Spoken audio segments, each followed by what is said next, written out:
Today I'm going to use Jake. And the reason I want to use Jake is he does have a little bit of arthritis in a joint in the back leg. So this assessment method will show you how you can narrow down whereabouts the lameness or limping or soreness may be coming from. And please be patient with him. He's almost 13 years old and he's just had enough of being Mr. Demo Dog. He really is only here for the treats. What I tell people to do is not use this part of your hand, because this part of your hand is used to touching different things and it's a lot more sensitive. So what you're going to do is run your hands down slowly, and you run sort of the front and right down.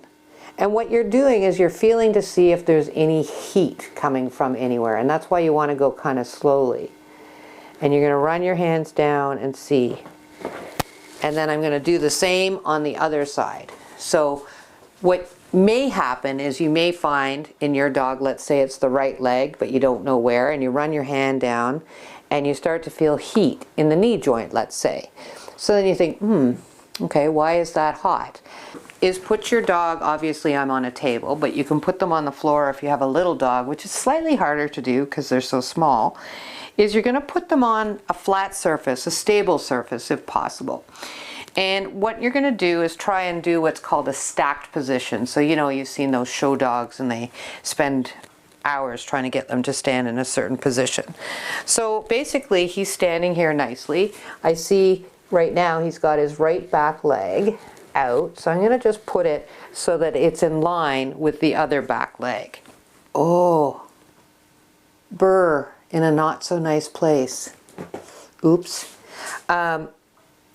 No wonder you've been so gnarly. I feel so sorry for this guy. He's got like a huge burr going on in here that I have to remove. What I want you to see here is I place them on here, and it really should be much more stable. But if you look here, the two back legs are close together. So if I bring this leg here, you can see at the back here, he hasn't got full weight on that foot. And if I try and reposition it so that both feet are even, he's going to want to constantly move it forward.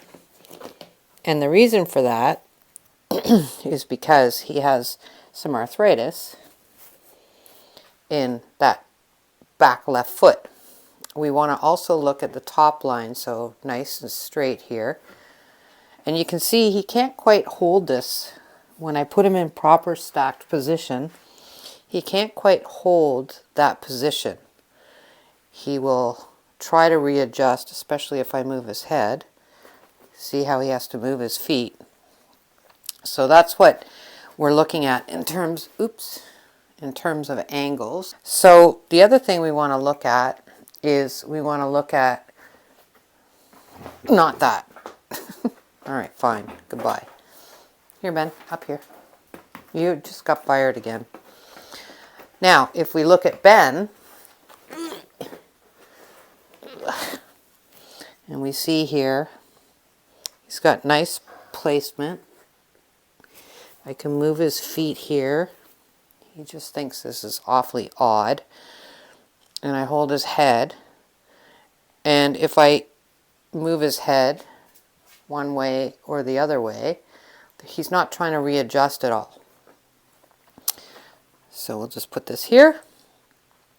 Now, one of the other things we can look at is if we go to lift a foot. He thinks he's been bad, but he hasn't been. If I go to lift his right leg, he shouldn't have to move anything. And I move it back a little bit and forward. And I move this back a little bit and back to that same position.